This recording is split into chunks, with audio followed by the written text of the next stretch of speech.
E aí fiquei 3, 4 meses no Poupa-Tempo.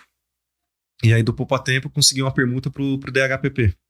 Que é, eu brinco, o DHPP acabou virando, digamos assim, a menina dos olhos, principalmente porque a mídia trouxe muito isso aí, né? Fizeram aquele Boa Noite Verônica? É Boa Noite, João? Bom dia. Como é que é? Bom dia, Verônica. Você viu isso aí? Que é uma escrivã do DHPP. Sim, e tem a série do DHPP. Eles fazem. Agora, tem aquela fotógrafa Thelma, agora tá com um programa. Então o DHPP que acabou ficando uma coisa avisada ali, né? Sim. Então você conseguiu ir direto pra lá depois? Consegui ir pra lá. Legal. E aí fiquei lá no DHPP 6 anos. O que você faz? O que faz o papiloscopista lá, via de regra, Guto? Cara, o DHPP, ele tem a equipe de local, e aí só que é só homicídios, né? A gente atende a capital toda. Atende homicídio de autoria desconhecida. Então, se tiver autoria, vai para os DPs da área, né? Então, aí o DH não atende. Mas homicídio com autoria desconhecida ou resistência, que na verdade é intervenção, né, policial, tendo policial envolvido, DHPP também. Então, a gente atendia as ocorrências de PM, policial civil. Ou seja, o papiloscopista acaba indo pra rua, então, né? Tem que se equipar, você fica na rua, fechava o plantão, e aí saía, deu local, saía um delegado. Na minha época que eu estava lá, era 3 tiras, 3, 4 investigadores na equipe. O escrivão ficava na base, né, no plantão. E aí 2 papiloscopistas na equipe. E aí tinha a equipe da perícia, que era um perito e um fotógrafo policial. Então saía todo mundo junto, porque a equipe da perícia era baseada no DHPP. Tinha lá a EPC DHPP, que é a equipe de perícia do DH. Ficava junto lá. Então, deu local, saía todo mundo junto. E aí ia pro local, fazia o atendimento do local. E aí no local, a perícia fazia o primeiro atendimento, né? Que o local é do perito. Ele atendia o local, aí liberou o local pro papiloscopista, a gente fazia a coleta da impressão digital do cadáver, para fazer a identificação na base. E aí, dependendo do local, tendo campo para levantamento, a gente fazia levantamento de impressão digital. Se tivesse objeto, se fosse uma residência, né? O João foi aluno aqui, né? E falou que não ia entrar ele queria ser papo, falou que não ia porque ele tinha medo. Ele falou que, tem que pegar no morto. Eu falei, que isso, João? Tem que dar a mãozinha pro morto, João. Tem que dar a mão pro morto, João. Tem que parar de frescura. Arruma umas veias pra rua, apronta aí. E aí fica com nojinho de pegar na mão do morto. Pegar na mão do morto. Ô, Guto, mas brincadeiras à parte, uma coisa que eu pergunto pra você é o seguinte. Eu brinco que quando você passa no concurso, você entra na polícia, você sai de um mundo e entra em outro mundo, né? São mundos diferentes, digamos assim. Isso impactou muito pra você? Cara, impactou.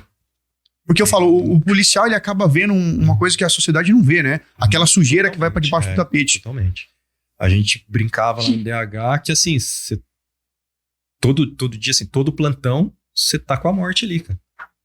Você tá vendo a morte todo dia. E aí, você acaba assim, não sei se o termo certo seria acostumando. Sim. Mas você acaba ficando comum pra você aquilo. Você começa a fazer aquilo ali. No começo me deu um pouco, sabe? Você fala, caramba. Você olhava assim e fala, Porque você vê, cara, umas atrocidades que fala, não é possível, cara, que o ser humano é capaz o ser humano fez isso aí. A um ponto desse. Entendeu? Então você fica meio, sabe? Eu fiquei lá 6 anos, cara. Uma coisa que, pra mim, eu não sei os outros colegas, mas não mudou. Nos 6 anos que eu tive lá, que me chocava toda vez que eu fazia local, era criança. Putz. A criança dá uma baqueada que você fala, meu Deus. Imagina. Aí depois eu tive filho, aí você fala, nem imagina. Você chega no local, você vê uma criança, você fala, você já pensa, na hora você pensa nos seus filhos. Fala, cara, a gente fez um local que o pai, sabe? Tipo, aí você fala, como é que um pai, cara? Tipo, o pai quem deveria pai de criação, né, cara? Às vezes você fala pai de criação, o cara nem queria filho e tal. Total. Mas não, pai biológico.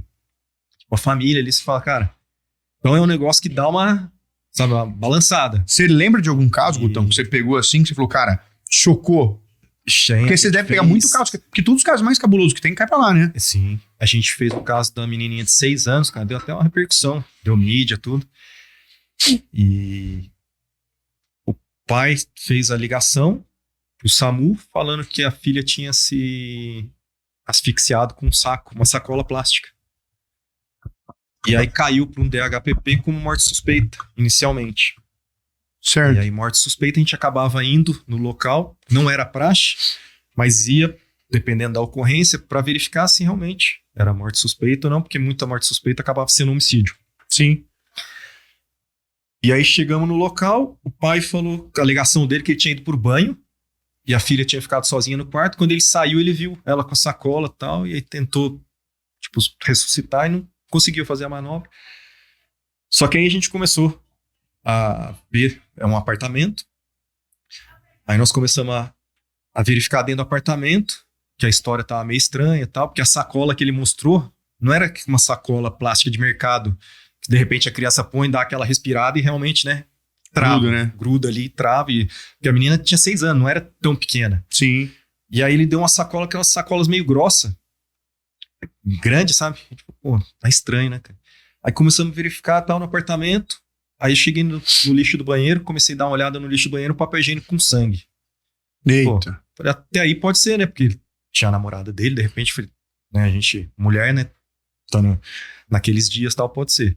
Mas daí, deu uma revirada no lixo, tinha bastante papel com sangue e tal. Aí na cozinha, a mesma coisa. Aí falei, cara, aí já não é normal, né?